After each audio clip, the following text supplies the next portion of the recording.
This Coast to Coast Entertainment Network program is brought to you by Beside Me Bracelets. Our bracelets are handmade for any occasion.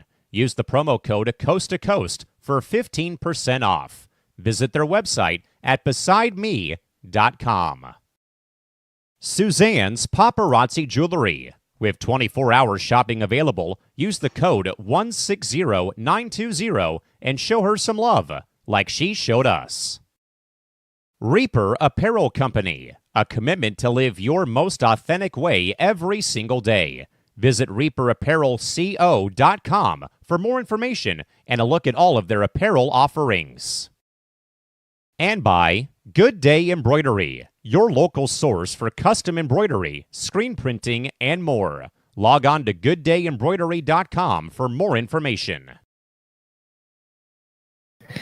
The confetti has fallen in San Antonio, Texas. Good evening, everybody. We are back again here on the Coast to Coast Entertainment Network after a thrilling ending to the 2025 NCAA Division I Men's Basketball Championship game as the Florida Gators, for the third time in school history, are national champs, winning their first natty since 2007. And now we get to come here, folks, and recap the game in its entirety for the next hour here on C2C as part of Madness Tonight right here on Coast to Coast Entertainment. Alongside that man, James Gonzalez, who was on the call for the watch along alongside myself. Yours truly, Cal McClurg here in San Diego.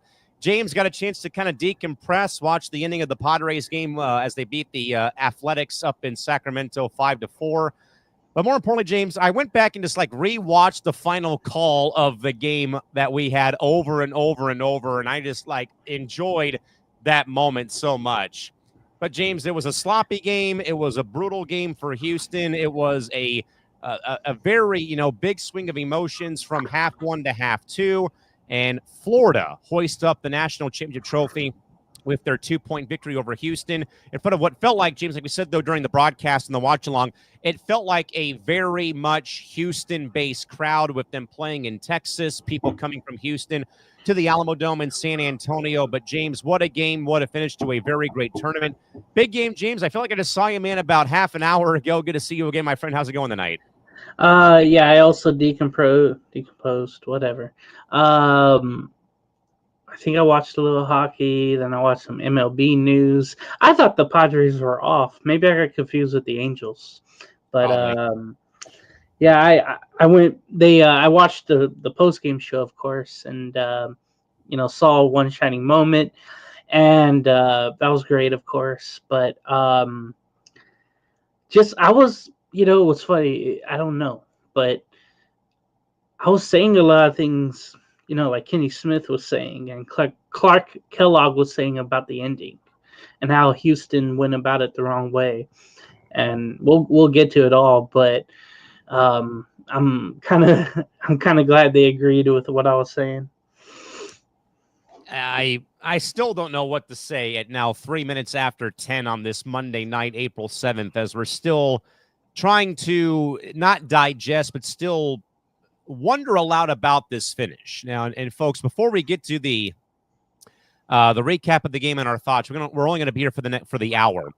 I first want to, again, give a major thank you to everyone who tuned in and watched, and those who commented. I know it was Casey and Chris and Gabe Jackson, but I can tell you real quick that as James and I signed off and we were right on the button for a 3-hour stream, we have already racked up over 280 views of the stream that we had on Facebook and 120 already on YouTube. So thank you all so much. A salute to everybody who, again, tuned in and made us part of your experience of watching the national title game. I know Chris and James tried to do that again during the football season. We'll have probably more of these watch-alongs as more time goes on, when time does allow for me to be here, for James to be here again with our schedules and my schedule and James's schedule.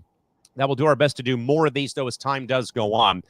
But, James, do you want to start with the recap, or do you want me to replay the final call for our fans out there, which is a 3-minute-long call of the ending of the game? Replay the call. Oh, we want the call. You're going to get the call, folks. You can find it now on our IG account at Coast to Coast Net, and you can, in fact, see that it's James with his hands on his head. So, folks, Here is that final call from yours truly, Callan McClurg, and my good man, James Gonzalez. Here's how it sounded as Florida won it all in 2025. Full length of the floor for Houston, trailing by 2. Here we go. Cryer with it. Here comes LJ Cryer. Cougars down 2, leading by as many as 12 earlier in the ball game. Inside feed, it's still on top. Gotta go. Gotta get something going here. Trouble. They fake the 3. Still, the ball's still loose. Hell? Still loose, and that's gonna do it. That is gonna do it. The Cougars never got a shot off at the end, and the Florida Gators, for the first time since 2007, Florida is the national champions of men's basketball in 2025. Well, I know it was a 3-minute long clip, but I would cut it right there. James, I just think the reactions are so priceless, but it was so true. Like, we were flabbergasted again. Houston down 2, having to go the length of the floor. And I think, James, that this is going to be a play that we talk about, sadly, all week, probably for the next year until March Madness comes back. That, sadly, that play is going to live on in Houston Cougar basketball lore for all the wrong reasons, because they at least got part of it right. Got across midcourt, no issue. But then the offense was just so out of sync. We had the fake, the pump fake 3. Then the ball is just bouncing there for someone to take, and then you had to, let me know. It looked like it may have been a travel if he grabs the ball again and tries to take another shot. But I'm like, it's just over here, like, the ball's still loose. What's going on? Ball's still loose. And then the clock runs out, and that's how Florida wins the national championship, is on a botched offensive set by Houston, where, James, nothing for them went right, though, as this game prolonged in the second half. So, James, let's kind of, in a way, maybe get your perspective, though, with probably what you said about Clark Kellogg and Kenny Smith, their perspective and your thoughts about Houston botching the final play of the game.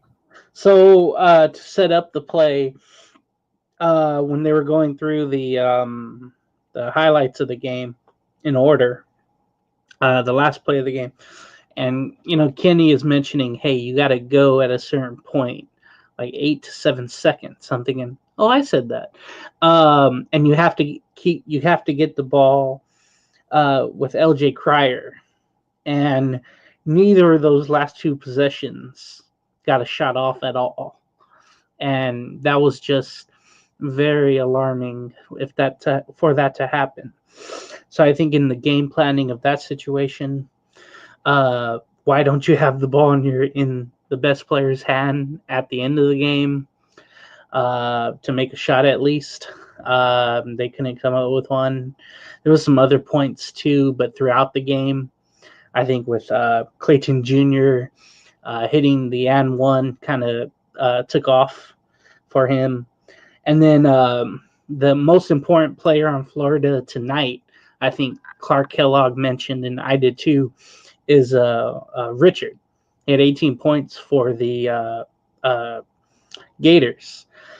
And without Will Richard's performance, it's not even close.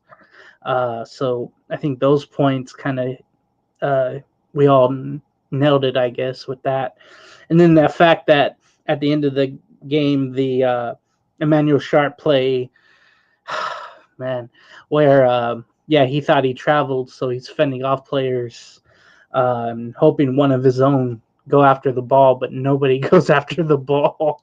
That's pure confusion. Yeah, and you saw, I think, Javier Francis try to go after it, but it was so late. And it was good that, who was it on Florida to go get that ball? I think it was Han Galton went in there and got the ball and just held on to it for the win. But it was just horrible clock management. Me and Kenny are on the same boat about that, I guess. Horrible. I bet the plays were for LJ Cryer. I bet they were. It was just the offensive set was like but so discombobulated. But the reason why, and that was another thing Kellogg and Smith mentioned, Chuck could hardly speak. He always gets he always loses his voice because of events before the Final Four or the Eastern Conference Finals or whatever. So he didn't talk much, but that was unfortunate. So Kenny Smith mentioned it was more about the Florida defense on those two possessions, where they did what Houston did to Walter Clayton Jr. in the first half, where they were just double teaming or taking away either driving lanes or passing lanes. And they did that with whoever got the ball. They avoided Crier to get the ball, and that was a great thing. And they put Houston in just really bad areas. Will Clayton Jr., by the way, on the last play for what's his name? Emmanuel Sharp, the reason that he ended up thinking he traveled was because Will Clayton Jr. came out and defended the three from way outside, and it was going to get blocked, I guess. And that's why Emmanuel Sharp just threw it down. So it was more about the Florida defense, if you want to put a positive spin on it, and maybe a what would you say? Maybe a fundamental way of playing the game versus a elementary way to play the game at the end there. It came down to that. And again, the last two possessions were just crap for Houston.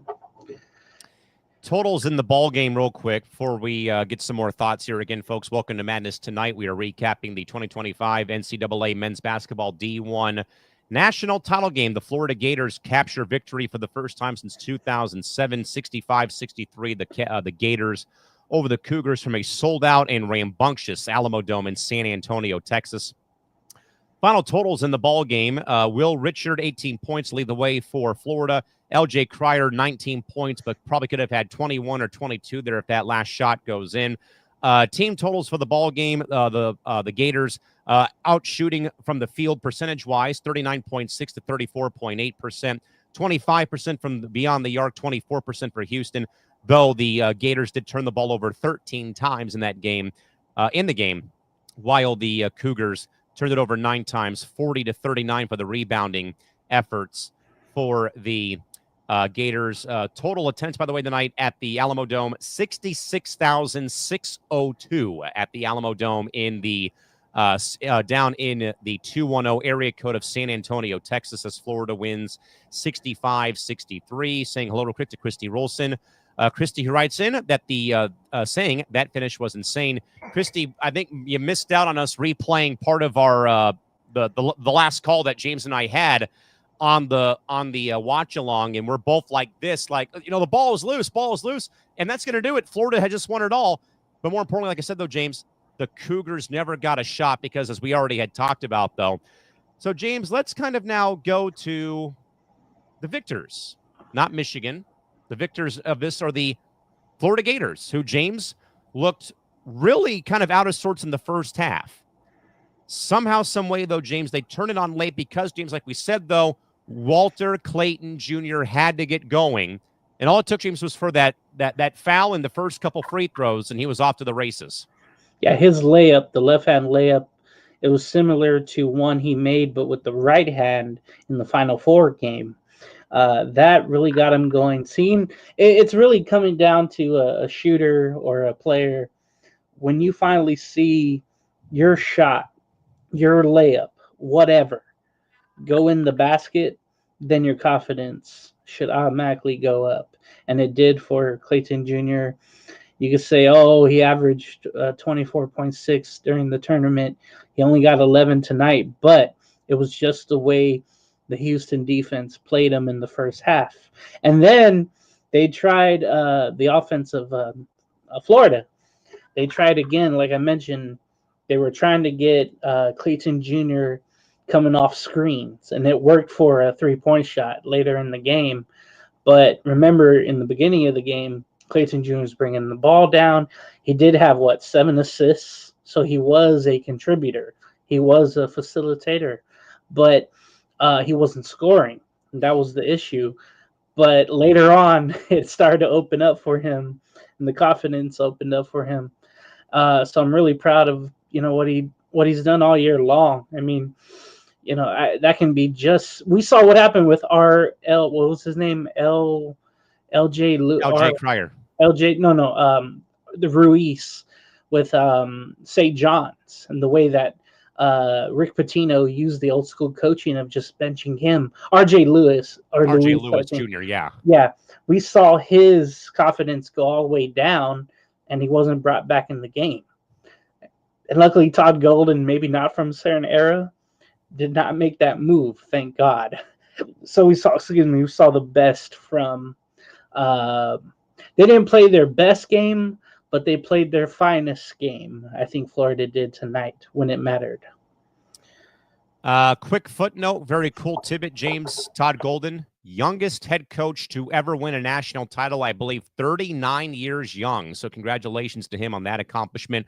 The full Florida box score, by the way, Alex Condon, 12 points, 28 minutes played. Ruben Chiniello, again, he had that someone in a way, James, we thought may have been back-breaking technical foul. He had 3 points in the game. Will Richard, team high, 18 points for him. As I already mentioned, the aforementioned Walter Clayton Jr., 11 points, 35 minutes, though. Also, though, 7 assists and 5 rebounds. Not just him scoring, but also him helping out in other ways on the floor. Elijah Martin had 7 points. Thomas Haig off the bench, 5 points.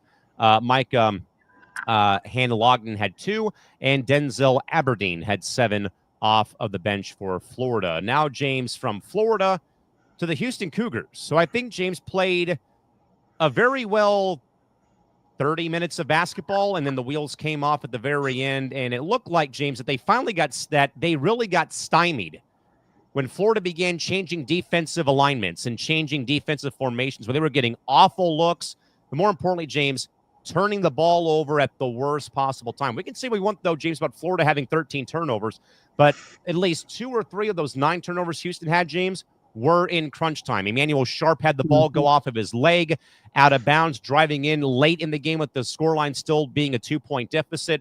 There was one underneath with the game tied that went 5 rows deep into the seats behind the basket. Like Houston, James, melted under the pressure, it felt like, at the worst possible moment with 2 or 3, I would say, back-breaking turnovers late in this game. And by the way, the team or the player team high or player high for turnovers, James, was 3. 3 of those turnovers, LJ Cryer. Yeah, that's probably to try to make things happen late. Or, trying to make things happen, or he would get stripped from behind. I think what also hurt Houston was the foul trouble with the 2 big men, Tugler, who was fouled out, and then Francis, who was on 4 fouls. They were only able to, score single digits. Tugler with 5 and Francis with 8. So that was big box issue. Score, the disparity in the box score is something else. It's team. Florida's like team, and then it's Cryer, and then whatever else anybody can contribute. Now, I know it was, 8 points, 8 points, 8 points, 9 points, but it was just those 2 crucial possessions late that just really did Houston in. It kind of reminds me not of their, well, I guess maybe their city, the Rockets, other from those 2 championships. They've, choked away chances to go to the finals or advance in the playoffs. The Astros before the 2017 World Series had times where they could have gone to the World Series, but they ran into the 98 Padres or the 86 Mets, or they ran into the 05 White Sox. The Texans, who keep losing, either in the second round or the first round of the NFL playoffs. It's just unfortunate. You can't really shake that. And it happened with the Cougars, back in the 60s. And then you look at, 80 through 84. Valvano, by the way, I talked about Golden being the second youngest, 39.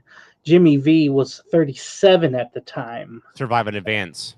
Yeah, and I thought he was old. He looked older, but yeah, he was only 37.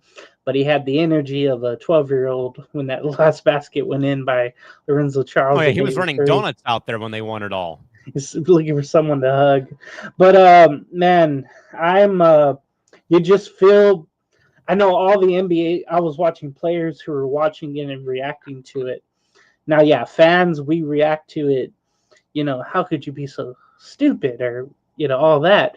The players kind of reacted like I did, where hands on the head. They had Wemby sitting courtside, and all You he and me could both. do, You and me both. but all he could do is just sit there and just stare at what happened, like. Huh? But I have to remember this, and I kind of thought about it after the game when I was away, where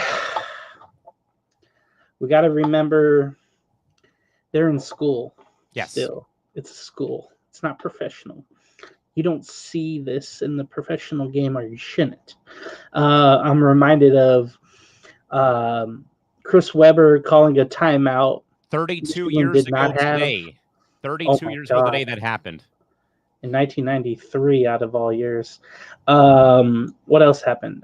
Like I mentioned, in 1982, I should get the guard's name, but I don't remember it, where Jordan hits the jumper, and then Georgetown has a chance to tie, I think, and the Georgetown player literally passes to James Worthy on the other team, and he goes down and gets fouled and makes free throws and wins the game for North Carolina. Those two things happen in the championship. Now you can add this game. Yes. And this moment. Sadly, Emmanuel Sharp will be remembered just for this as well. So you put him with, that Georgetown guard, Chris Webber, and now you have Emmanuel Sharp. I can't remember any other national championship moment. Maybe Derrick Rose in Memphis missing all those free throws, giving way to Mario Chalmers hitting a tying three, and Kansas wins the national championship in overtime. The last time there were 1 seeds in the Final Four until this year. It's funny how it all just correlates together. Yeah, I believe, James, it was Fred Brown who gave the ball to James Worthy. Ouch. That sounds right. It was just one of those moments where Fred Brown mistakenly passed the ball away to Worthy, who proceeded to run out the clock before being fouled by player for Georgetown to win the game. It's just one of those things. Thank you, by the way. It was one of those things that you see in school, you see in middle school, high school, pee-wee, whatever ball, but never in the pros. And you feel for all these guys. Couple of comments from our good man Casey King, who says, hello again, guys, and great job or good job on the watch of the game. Yeah, we had a great time with that. A little more about that a little bit later in the show. And Casey also says, boy, this game was insane and glad the Gators won, but man, the Cougars blew this game with a 12-point lead, and Gators got into foul trouble. Credit the Gators on rallying back despite their sloppy play and all of those turnovers. And 13 turnovers for the Gators in that game here tonight. Recapping the Houston box real quick, Joseph Tugler, before foul trouble hit him, had 5 points. Jawan Roberts, 8 points. Milos Uzan had 6 points. Emmanuel Sharp had 8. Again, LJ Cryer had a game-high, team-high 19 points. Javier Francis off the bench had 8 points, but he also was stuck with foul trouble with 4 personal fouls. Terrence Arsenio, no points and 8 minutes of game time, and Malik Wilson had 9 in the ball game for Houston. James, back to you. Terrence Arsenio. That's how you say it? Yes, Arsenio. Oh, okay. That makes it simple. That was the name I was trying to figure out earlier. And then if you look at Jawan Roberts, his field goals, right? 3 for 13. He had everything inside. And I noticed watching the game that his footwork just was not solid.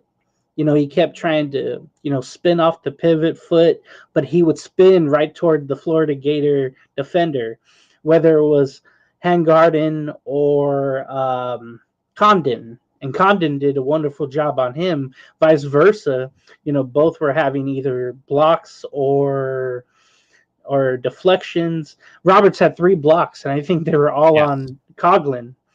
Coughlin didn't have a block, but I know he played solid defense. He stayed pat. He had his arm straight up, and it was just good, solid defense on Roberts. And his, like these little jump hooks, they would just hit the side of the rim and fall off. If he made at least, 3 of those, it would have been enough to win the game. So really, Roberts just had an awful night. 8 points. It could have been better from Roberts if he hit those shots. If there weren't so many air balls, they were 6 from 25 from 3-point land. If the Cougars didn't airball so many threes and, try to get some mid-range shots off screens, I think we wouldn't even be talking about this game being as close as it was. James, I'm reading back through the ESPN.com play-by-play of the stat feed, and I'm looking at the last minute 22. This is with Houston leading by 1, 63-62. Tugler gets an offensive rebound, but then turns the ball over because it's a steal by Alex Condon. He misses the jumper. Rebound by Uzan with 1:08 left. Then another turnover by LJ Cryer with 52 seconds left because of another steal. Tugler then fouls to foul out of the ball game with 46 seconds left, still down 1. They bring Francis in for him. Elijah Martin makes both free throws with still 46 seconds left. They call timeout. Then literally after the inbound play with 26 seconds left, that's when there's another turnover for a steal. Then a quick foul is quick foul. Then nothing comes out of it with Florida scoring. They're still up 1. Then 26 seconds left, James, was that turnover that we had seen kind of plain as day, where the ball bounces off the kneecap of Emmanuel Sharp and goes out of bounds. Then there's the foul given. Then, though, it's Aberdeen at the line. He makes one of the 2 free throws to put him up 65-63. They put Cryer back in the game. Then, of course, James, that's where everything goes haywire after the last timeout gets called by Houston. Again, length of the floor. They get across midcourt, all that good stuff, though. And then that's where the offense stalls. And again, Alex Condon has 3 steals within the last minute 22 to win the game for Florida. And I just think that last minute 22, James, will be talked about forever by Houston sports fans, like you said. Yeah, I do want to give a shout out, of course, to the best name that I know of, I guess, on Florida's team, but Daniel Aberdeen. He was 3 for 4 from the free throw lane, charity stripe, let's just say. So that was big late. They were able to hit those free throws, so that was good on them. But yeah, it just shows you how much Houston just self-destructed, it felt like. And then how much, again, Florida clamped down on Houston's offense. I mean, that was so big. It was almost like what Houston did to Duke happened and the tables to turned themselves. on them. Yeah. And then think about that, and Casey mentioned with the 12-point lead, I'd even mention that, how Florida kept fighting back. And it was around the time, Clayton Jr. got hot. And then Roberts also, or Will Richard, was hitting his shots. He shot 50% from the field tonight. I think the big reason why they won tonight. I'll be honest with you. James, you know how weird of a game basketball is, my friend? Largest lead of the game. Houston, 12-point lead. Florida, 2. Yeah. At the very end. Yeah. It's I don't know. I think in championship games, I think you don't play yourself. I think I said it in the stream, where especially like early in the game, we kind of talked about that, where you could tell that both teams are trying to not shake rust off, but trying to keep the heart rate down, kind of keep the nerves, down. And we saw that, the first, I think 16 threes were all missed. Well, at first, everybody was playing real timid, and you saw that with Will Clayton Jr. throwing some balls away. And then, the shooting, like you mentioned, was awful. But in championship games, you'll notice the scores are really small. They're not as high. I can think of Game 7 of the 2010 NBA Finals, right? Where Kobe had an awful shooting night. If it wasn't for Fisher or Ron Artest, that game finished that game 83-73, it felt like, or 83-79. 79, yeah. That it just reminds me of that, where everybody's just so nervous. They don't want to screw up. So it just screws up their confidence. It screws up whatever style that they play with and whatever rhythm that they play with. They just become robotic. And in this case, Houston self-destructed. James, ESPN also put out a pretty staggering graphic or a carousel of graphics on Instagram within the hour. Caption reads, despite reaching at least the Sweet 16 in each of the last 5 years, Houston is still searching for their first national championship. James, and top comment is so true, though, from Michael, or I just saw the top comment, but I just went away. More about like just the fact of it's just so demoralizing, James. Here's their last 5 finishes. Final 4 loss in 2021. A Elite 8 loss in 2022. Sweet 16 loss in 2023. Sweet 16 loss 2024. National championship loss 2025. It's an ongoing theme. And when you get to the point, to the highest point, you want to capture the flag or plant your flag. And you're so close and you slip off again. It's just, it has to feel demoralizing, not only for, the fans and the alumni, whomever, right? But you think, like I mentioned, I think in the pregame show about Kelvin Sampson, building this program literally from the bottom. I mentioned the video I saw today on Instagram, I think, where Sampson is handing out tickets to students in the quad or wherever on campus, and saying, "Hey, hopefully you show up and give high fives and everything like that. We're eye to eye. I like that." All these little things he's saying to try to get people to come out. And you saw, right out of COVID that they're getting to these points, but they're getting to the door, and they can't knock the damn thing over. And it's so demoralizing. I could use so many examples in all the sports leagues of teams have done this. The Buffalo Bills. Yeah. And it's demoralizing. I can definitely understand that. And you feel like, obviously, you want to think, hey, this was your best chance at it because this was a national championship game.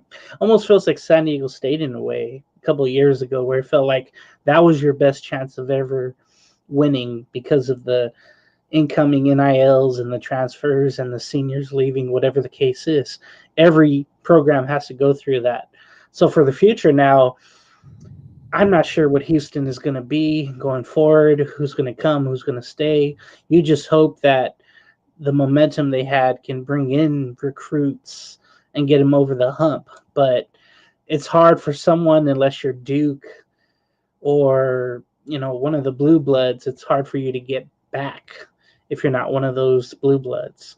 I'm worried about their future, but I'm hopeful Sampson can get it done one day.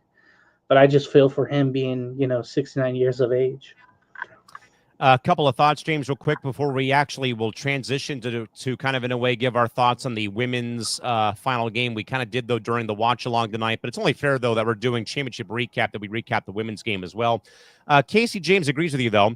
One more insane great moment was Houston losing at the end of the 93 or the 83 title game when Thurl Baylor did a layup at the buzzer for the Miracle Wolfpack team of NC State, who beat the heavy leaf favorite Hakeem Olajuwon, Clyde Drexler, and Phi Slamma Jamma for Houston. Of course, that was the team led by the late, great Jim Valvano.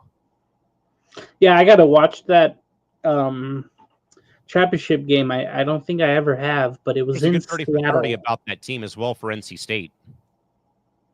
Right. No, the game. Oh, yeah, I'm sorry. Probably the next game I'm thinking of the next year against Georgetown. And I just got to go back and watch all of that. I have to get ready for the no shot clock that was back then.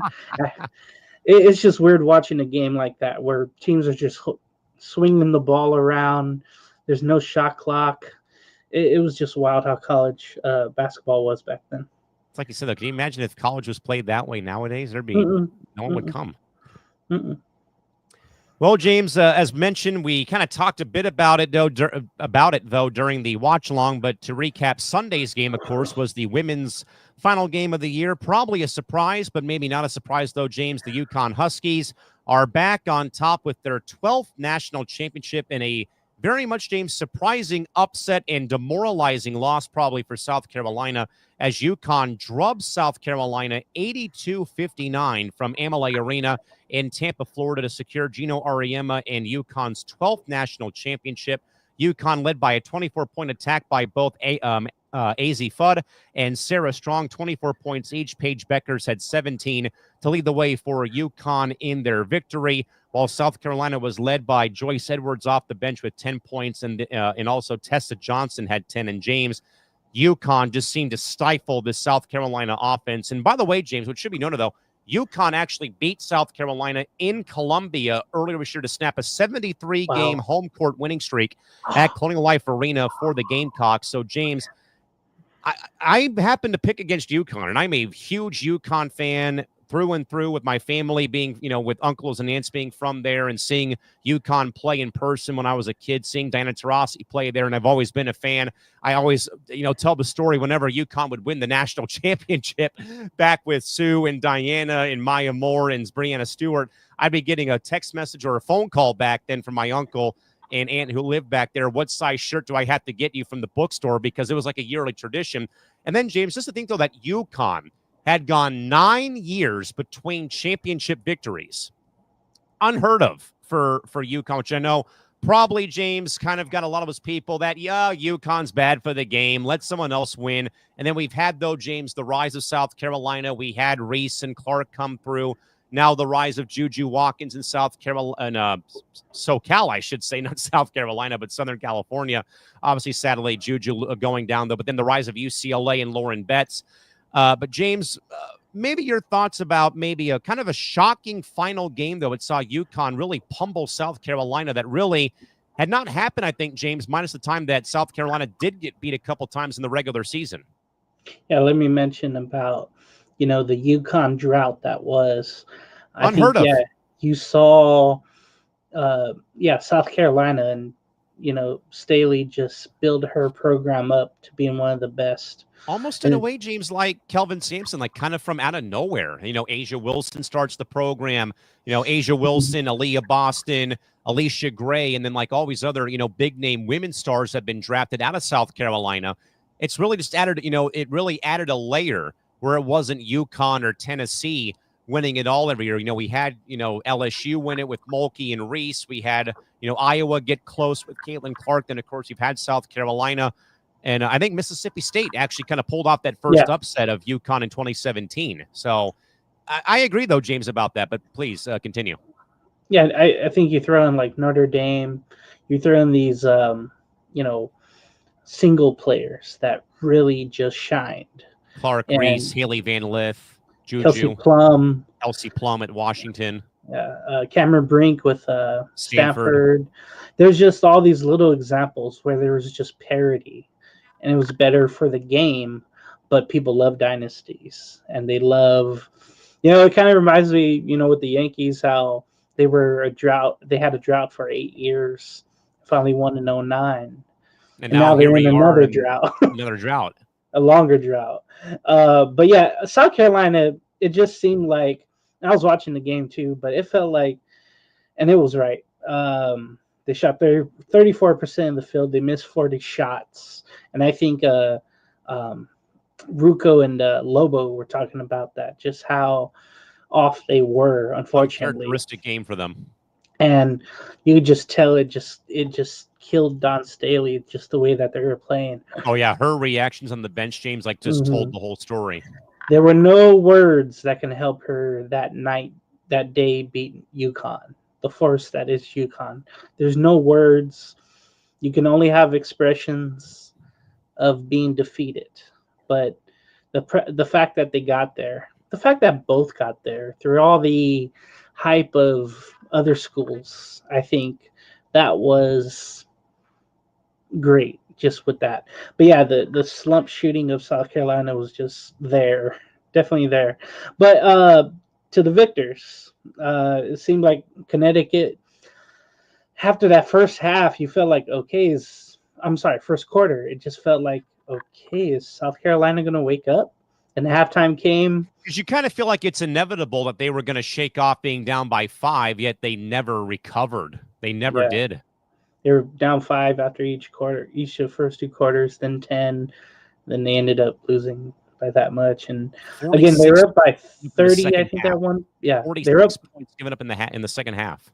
I think they were up by 30 at one point. I want to say 76-46, I think it was. And that's when it was like 5 something to go too. And I just thought, oh, it's over. Yeah, it was a blowout in the third quarter. I'm just like, this is insanity. But I learned about, how it's not just Paige Buckers. I learned, Ozzie Fudd. Again, the shirts I read. Fudd around and find out.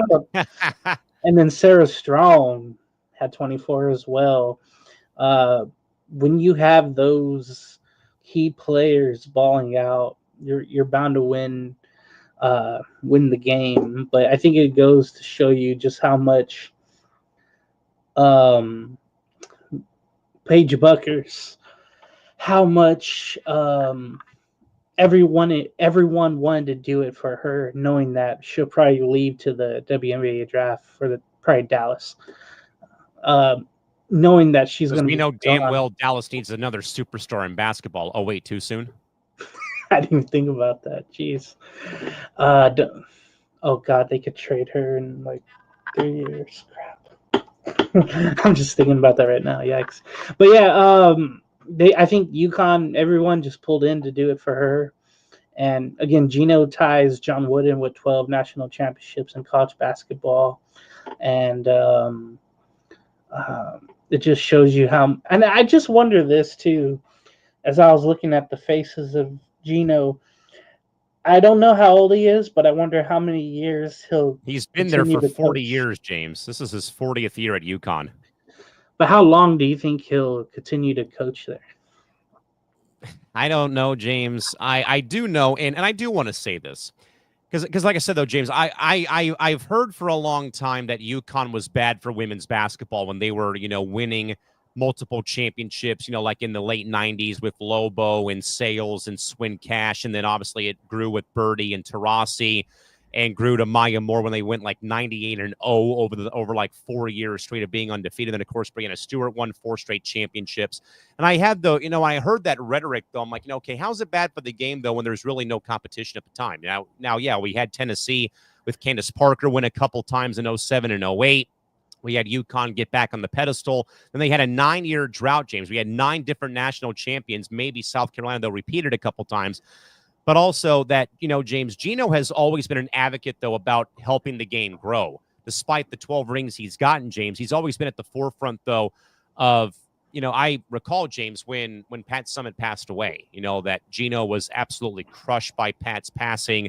I recall that I think the first game that they played when Pat wasn't coaching after she had passed, the game was on ESPN in stores, and Gino made a $10,000 donation out of his pocket to the Pat Summitt Foundation. And I remember his press conference after the game was brief. It was very somber. He was very emotional. And all he said was that I miss her. And it didn't feel right coaching against the Tennessee Ball Club, not having Pat on the sidelines, marching up and down, wearing the orange suits and the stilettos on the sidelines. And that's how much, though, that Gino and Pat are so connected, despite, their, on-court rivalry, though. But they did so much for the game, though. And that, when Gino came, though, to Pat's, memorial service at Thompson Boiling Arena, and then Tara Vanderveer showed up to that as well, that the community, the coaching community is so close. And, I don't know, James, how much longer he does it, but, he's already in the Hall of Fame as a head coach, as is, with his time, though, at UConn and also his time with Team USA. But I do know, James, that over the course of his tournament, like he is in any other tournament, James, Gino is always outspoken, and he's right 9 times out of 10, though, about how he crushed NIL, he crushed the transfer portal to the local to media, and then, God bless whoever schedules our tournaments, because whoever wins the next semifinal game has to endure a rough, more rough travel than we do. It's like he's always been, James, advocating for the whole sport, despite his own success in his program. Okay, so I looked it up. They were up 80 to 48 at one point. and that's what I was looking for, like around the 340 mark. Finally, South Carolina scored. Yeah. I was going to say, oh, you mentioned Tara Vanderveer, yeah. Tara Vanderveer. I think she's the one who won 3 national championships with Stanford. I think she won 3 at Stanford, yeah. So she's right there, I guess, with Don Staley. But I think Tara retired, right? Yeah, Tara retired, but her sister Heidi still coaches at UC San Diego for women's hoops, who again made their own first ever trip to March Madness. But again, folks, in women's college hoops, the UConn Huskies, for the 12th time ever in program history, are national champs. James, I think we did say too during the watch along that Paige Beckers, I think, James, has become like everyone's new favorite college basketball player. And I said this, though, I think on Press Row last Thursday when I was mentioning about Flau'jae Johnson, who's the next big star at LSU, who's got a very great rap career off the floor and what she's doing with Experian to help cancel debt for underserved families of up to $5 million with her NIL deal through Experian. That James, and I simply think a while back, though, when I said, yes, it's possible for us to love Caitlin Clark and Angel Reese, despite what maybe, right-wing media says we should and should not do when it comes to athletes or what the general population thinks.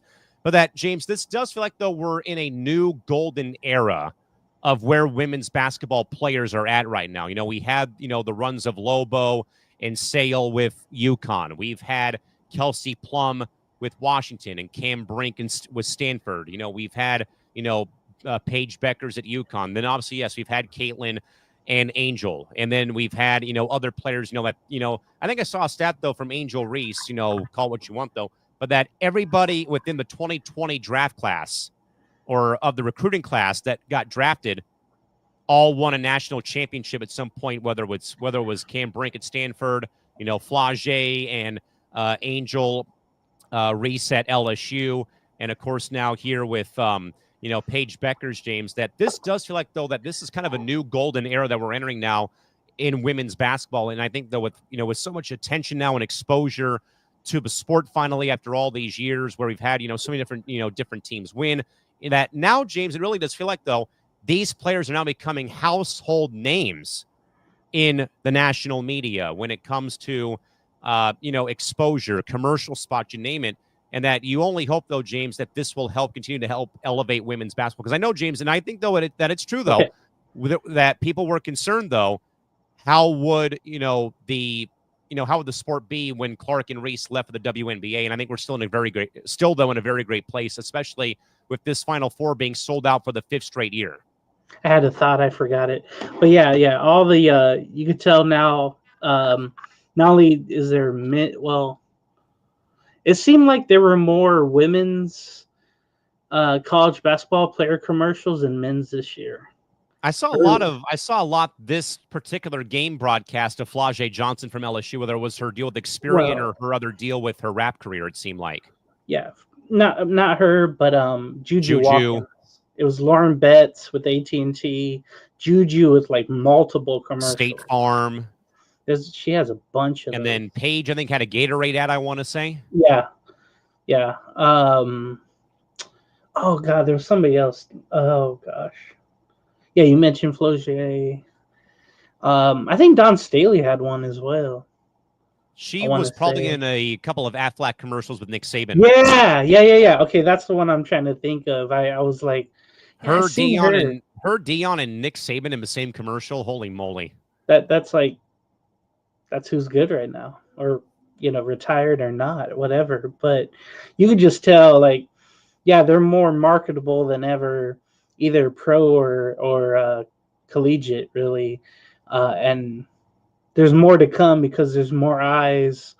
And I think scouting wise too, everybody's trying to find the next Caitlin Clark, who's, doing all these drills in the garage or in the driveway.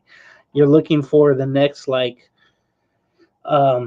center of attention in high school basketball going into college.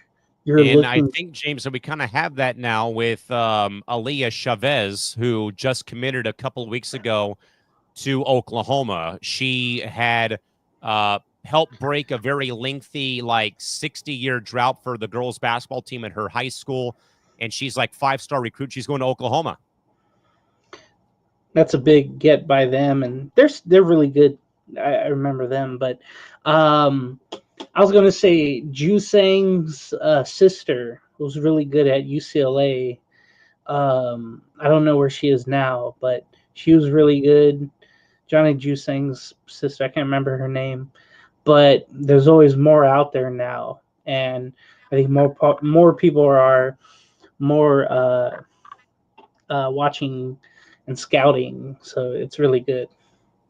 It's really good. But again, congratulations to both the Florida Gators and to the Yukon Huskies. They both have won the national championship in 2025. It's the first one for the Gators since 2007, and the first one for the Yukon Huskies since 2016 when Brianna Stewart was a senior, where she went 1, 2, 3, 4 for 4 championships in her 4 years at Yukon for the Huskies program, led, of course, by 40-year head coach Gino Ariema.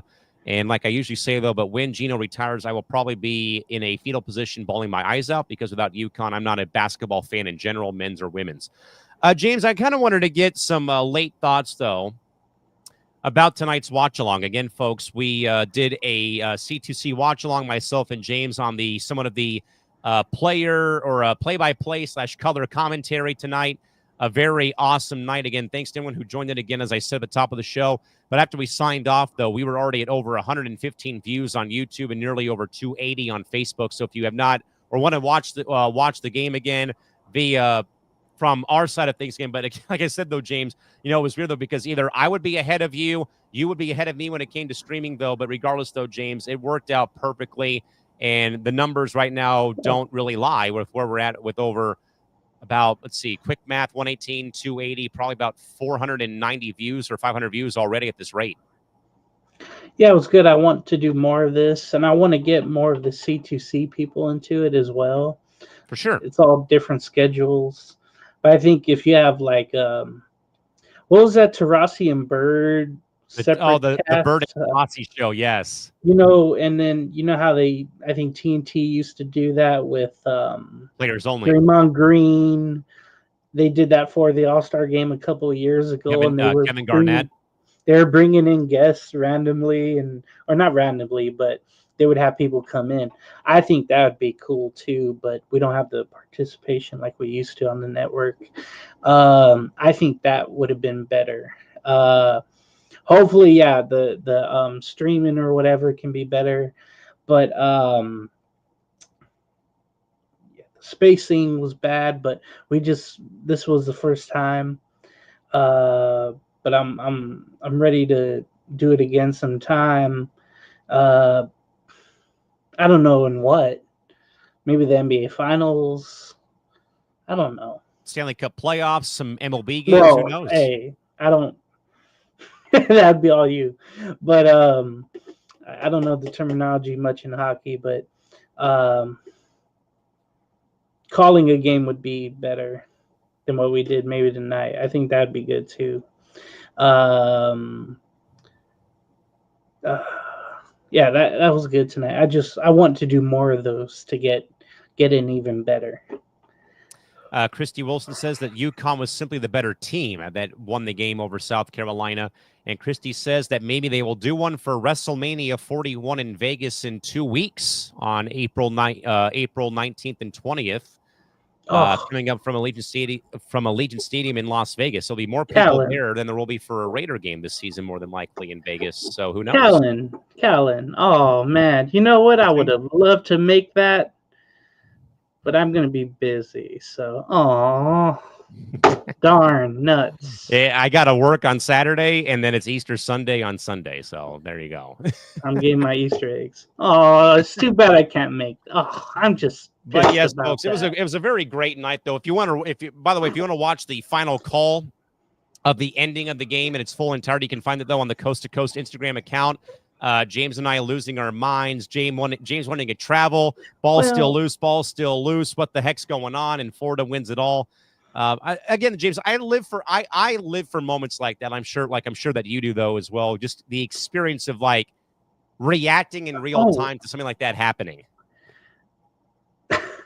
what I wanted to say was like 10 minutes after the game when we signed off. I mean, was like I felt like I wanted to say this. I wanted to say I want a refund for that ending. I want a refund. Can I take a I didn't. mulligan? Yeah, I just don't. I didn't like the ending of it. It was an ugly ass offensive game, and then it had to show up the last two possessions for Houston. I want a refund, or yeah, a mulligan to do over. I just want something that Control erases. Z. What's that thing in Men in Black with just like, hey, it never happened. Boom. I Yeah. want that tonight with what happened with Emmanuel Sharp. Yeah, I do too. I feel awful for him, like you said, James, at the top of the program, is that, these are college kids, sadly. I do think, though, that praise should be given to the NCAA for how they had those betting PSAs throughout the course of the entire tournament. Oh I, God. I feel like it was a game changer. Like, it really, like, kind of in a way said, hey, keep in mind here that these are college kids and you can't stoop to those levels. Speaking of that, I hope, but you know how the world is. I know. I hope we don't have any, like racism or just like threatening overtone people because the team lost a game that you may or may have not betted on, or that's your school. I just hope, but I know we will.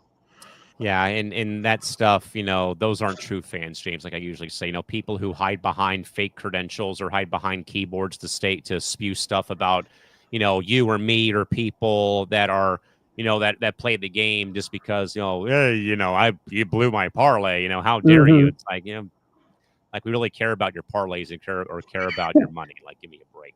Yeah. And with that, James, one shining moment. It's our final thoughts for tonight's program. What do you got for us? Okay, so I was thinking about the whole tournament, right? And oh God, this goes back to the horrible, horrible start I had to March Madness when I was picking the ball games. And I kept going with the underdogs in certain points, and I shouldn't have. And I just feel awful about that. Usually, from what I remember, I'm kind of good at this, but I wasn't this year as much. But I had fun with the March Madness tournament. I'm trying to get my thing up, but it's fun though when you can talk about it. It's March is always that month where you have like coworkers that you really talk to or whatever the case is, like Janice in accounting, and she fills out a bracket only because it's like what animal would beat another animal in the jungle or Base it off wherever. mascots, yes. I hate, and then how is Janice winning or how is she leading or whatever? But it brings people together like both tournaments do. And that was fun about this friends and family bracket that we had going. But congratulations to Tim Hendricks, Tim Fielder, with Florida winning that. I think we all had Duke, unless we didn't, and that was Chris had Michigan. Okay, so yeah, it brings people together. It's a fun time to fill out I haven't filled out a bracket in forever until this year. From what I remember, I used to fill out one all the damn time. I used to pay attention. Oh, yeah. I have since I was in, like, elementary school. Well, not to, like, well, I guess it's the first year I really got into, like, covering it. I would just watch it to watch it. But this year, covering it, on our programs was just a lot of fun. And actually, I'm going to really miss it because every one shining moment, like I saw tonight, it's always an end to a fun time of year. And then you realize, oh, you got the NBA playoffs, you got the NHL playoffs, you got that. It's not the same, though. It's not the same. But yeah, it's not because it's not a one game do or die situation, single elimination, whatever. It's literally series, and there's professionalism in it. And I'm going to miss March Madness. It was a lot of fun. We didn't have the big upsets. I don't think we will ever again. Other from, I think, McNeese beating whomever they did. I forget. But other from that, we didn't have like a Cinderella. And I don't know if we'll ever have one again. So, was a good bracket though. It had some fun little things happen.